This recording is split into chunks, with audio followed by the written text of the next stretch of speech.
He said my food wasn't worth feeding a dog. So I stopped cooking. But I didn't stop learning. My name is Sarah, and I've been married to Omar for 7 years. When we first got married, he was sweet, funny, and grateful for everything I did. But as time passed, and as he became more successful, something in him changed. It started small. Little jokes at dinner. Did you forget the salt again? You really can't make rice without burning it. I used to laugh with him. But soon, the jokes became sharper, crueler. One night, after I'd spent hours cooking his favorite meal, biryani from scratch, he took one bite, frowned, and said, "Sarah, please stop trying. You're not a cook. Just order food like normal people." I laughed it off, but my hands were shaking as I cleared the table. Every evening after that, he ordered takeout. I'd sit alone in the kitchen, watching him eat food from someone else's hands, and wondering when mine stopped being enough. But I didn't argue. I didn't cry. Instead, I made a silent promise to myself. If my food isn't good enough for him now, one day, it will be good enough for the world. So every morning, after he left for work, I started learning. Watching online videos, reading old recipe books, and practicing silently. At first, I burned things, ruined sauces, and cried into my cutting board. But slowly, my hands learned what my heart already knew. That food made with love always finds its way. Months passed.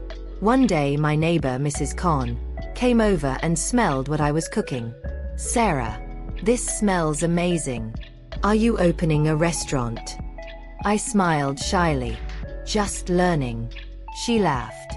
"You're learning faster than you think. My son owns a cafe. Maybe you should try cooking there." That sentence changed everything. A week later, I put on an apron, not as a housewife, but as a chef. And that's when fate brought my husband to my table. He laughed when I cooked at home, but strangers began thanking me for it. When Mrs. Khan told me about her son's cafe, I thought she was joking. Me, a woman whose husband couldn't even finish a plate of her food? But she insisted. "Just come once. You don't have to be a chef. Help in the kitchen, see how it feels." So, I went. The cafe was small but cozy, the kind of place where the smell of butter and hope filled the air. The staff greeted me with warmth. The head cook, Aisha, smiled and handed me an apron. "We all start somewhere," she said. "Here the only rule is, cook with love."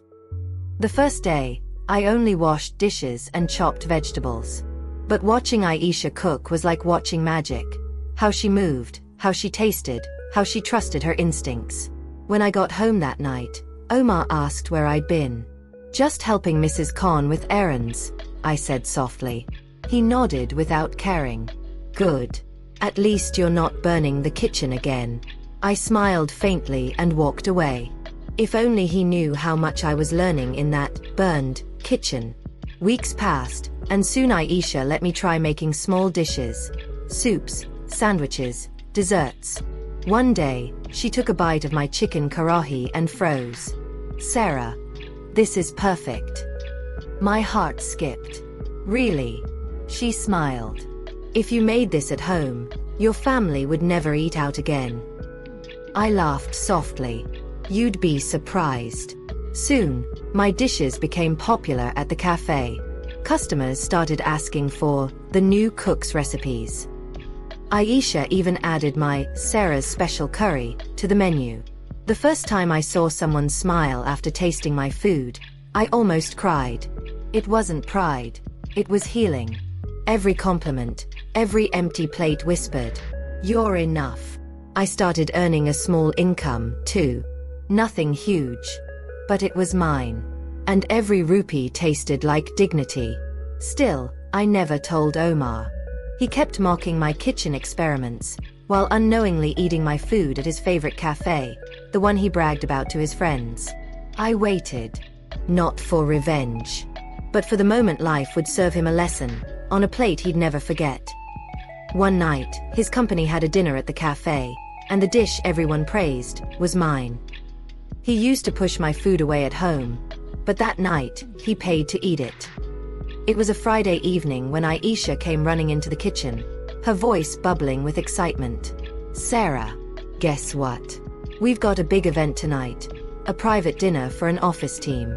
The manager said it's a group from TechWorld Industries." My heart skipped. TechWorld. That was Omar's company. I froze, spatula in hand. "Do you know who's coming?" Aisha checked her clipboard. "Let's see. A Mr. and Mrs. Omar Malik." I laughed nervously.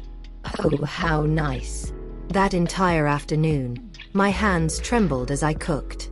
I didn't tell Aisha the truth, that the man eating at her cafe tonight was the same man who once told me my food had no soul. By the time evening came, I'd prepared everything myself. The curries, the rice, the dessert. Every spice carried a memory.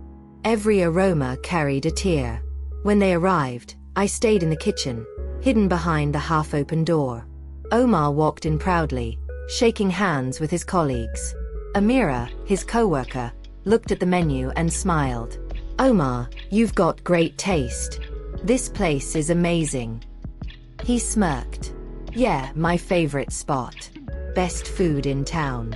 The waiter served them my signature dish, Sarah's special. Omar took a spoonful. I held my breath. He chewed slowly, then nodded approvingly. "Perfect. This is how real food should taste, rich, balanced. Not like what I get at home." The table laughed. Aisha, standing beside me, whispered, "See, even the tough ones can't resist your food."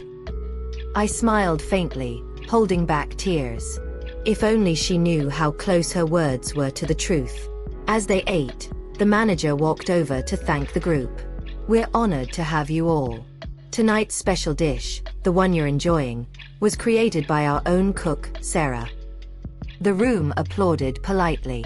Omar froze. "Sarah," he said softly, looking up. "That's my wife's name." Aisha beamed proudly. "Yes. She's right here in the kitchen." The color drained from his face. I stepped out slowly, wiping my hands on my apron. The room fell silent. Omar stared at me, speechless. His co-workers glanced between us, confused. I smiled gently and said, "Good evening. I'm glad you liked the food." He opened his mouth to speak, but no words came out. The same food he once mocked had just earned me applause. That night, I didn't need to argue or explain. The taste of truth was enough. He used to mock my food. That night, the same hands he mocked fed his pride. After the dinner ended, the guests clapped politely and left one by one. Omar stayed behind. He sat alone at the table, his untouched glass of water trembling slightly in his hand. I walked over, holding a tray. For a moment, neither of us spoke. The hum of the cafe filled the silence. "So," I said softly, "you finally liked something I made." He looked up at me, eyes wide, ashamed, searching for words. "Sarah, I smiled, but my voice was steady. "It's okay. You don't have to explain. The food spoke for me tonight." He stood slowly, his voice low. "Why didn't you tell me? You work here." I set down the tray and looked him in the eyes. "Because you stopped listening a long time ago, Omar." He swallowed hard. "I didn't mean to hurt you." I nodded. "Maybe not. But you did. Every time you laughed at my food, every time you compared me to strangers, you weren't just talking about meals. You were talking about me." His eyes glistened. "I was wrong." "Yes," I said quietly. "But it wasn't your words that hurt the most. It was realizing that the man I loved didn't see the love I was trying to serve on every plate." Tears filled his eyes. "Sarah, I'm proud of you. Truly." I smiled faintly. "Thank you. But I didn't do this to make you proud. I did this to remember who I am." He sat back down, his voice shaking. "Can I at least finish this? It's the best thing I've ever eaten." I laughed softly. Go ahead. It's on the house. He smiled weakly, taking another bite. But I could see it in his eyes. Each flavor was mixed with guilt. Every spice carried a memory of what he'd said before. As I turned to leave, he called out, "Sarah, will you ever cook for me again?" I stopped, looked back and said, "Maybe one day. When you learn to taste with your heart, not your ego." Then I walked away. No shouting. No revenge. Just peace. And a plate full of humility. That night, I stayed late at the cafe, helping Aisha close up. She smiled at me. "Rough day." I shook my head. "No," I said softly. "Healing day." But the real test wasn't over, because the next night, Omar came back, this time, alone. The next night, he came back, not as my husband, but as a man finally ready to taste his own words. The cafe was quiet that evening. The usual laughter, the chatter, the aroma, all softer somehow, like the world knew something sacred was about to happen. I was cleaning a counter when I saw him walk in. Omar. No fancy suit. No polished shoes. Just a man. Tired, quiet, humbled. He sat at the same table as before. But this time, he didn't come with coworkers or laughter. He came with silence. Aisha glanced at me and whispered, "He's back again? Should I serve him?" I smiled faintly. "No. I'll do it." I walked over, menu in hand, pretending not to know him. "Good evening, sir. What would you like to have today?" He looked up, eyes soft, voice trembling. "Whatever the chef recommends." I nodded. In the kitchen, I took a deep breath and began cooking. The same dish, the same recipe, but this time with something extra. Forgiveness. When I served it, he didn't speak. He took a spoonful slowly, then set it down, eyes wet. "It's perfect," he whispered. "Just like before?" I asked gently. He nodded, then looked up at me. "Sarah, I've been thinking all night. About how small I made you feel. About how blind I was to your effort, your love, your heart. I forgot that food, like love, takes patience." I said nothing. Sometimes, silence says more than any words. He continued. "I used to think success meant money and respect. But tonight, I realized it's the ability to make someone smile with what you create. You have that, Sarah. You always did." My heart softened, but I stayed composed. "So what do you want from me now?" He sighed. "Just a chance to earn back what I threw away." I smiled faintly. "Forgiveness isn't earned, Omar. It's served, just like food. And tonight, I've already served it." He looked down, tears falling silently. "Then I'll keep coming here," he said softly. "Not for food, but to remember what I lost when I stopped appreciating it." I nodded, turning to leave. "Maybe someday, you'll learn to taste not just what's on the plate, but who's behind it." He smiled weakly. "I'm learning." That night, as he left, I watched him from the window. A man who once mocked me, now humbled by flavor, love, and truth. But life had one more surprise. The cafe received an award that would change both our lives forever. He once laughed at my cooking. Now the whole city wanted to taste it. A week after that quiet night with Omar, something extraordinary happened. I arrived at the cafe early, ready to prep for the day, when Aisha came running toward me, waving a newspaper. "Sarah, look." Right there on the front page was a photo of our cafe, the Spice Garden. The headline read, "Local cafe wins Best Flavor of the Year, thanks to a hidden talent named Sarah." My breath caught. The article talked about our food, our warmth, and our story. It mentioned how people came not just to eat, but to feel at home. And at the bottom, in bold letters, the restaurant's signature dish, Sarah's special curry, is winning hearts across the city. Aisha hugged me tightly. "You did this, Sarah. You made this place special." Tears blurred my eyes. "No," I whispered. We all did. I just added a little heart. By evening, the cafe was full. New faces, cameras, even a small local news crew. I was nervous but proud. And in the middle of all the noise and excitement, I saw him. Omar. He stood by the door, watching silently. No arrogance, no pride. Just awe. When our eyes met, he smiled faintly and mouthed, "That's my wife." It was the first time in years I'd seen pride in his eyes. Not the kind born from ego, but from love. When the reporter asked me, "What's your secret, Sarah?" I smiled and said softly, "The secret is love. You can't serve bitterness and expect sweetness in return. Every meal is a chance to heal, if you cook with your heart." The crowd applauded. Cameras flashed. But in that moment, all I saw was Omar, wiping away a tear, clapping quietly, humbled and grateful. After the event, he came up to me. "Sarah," he said, voice breaking, "I don't deserve to stand next to you. But I'm the luckiest man alive that you once chose to cook for me." I looked at him gently. It's never too late to start appreciating what's already yours. He nodded. "Then maybe we can start over?" I smiled. "Maybe. But this time, you wash the dishes." He laughed softly, the first real laugh between us in years.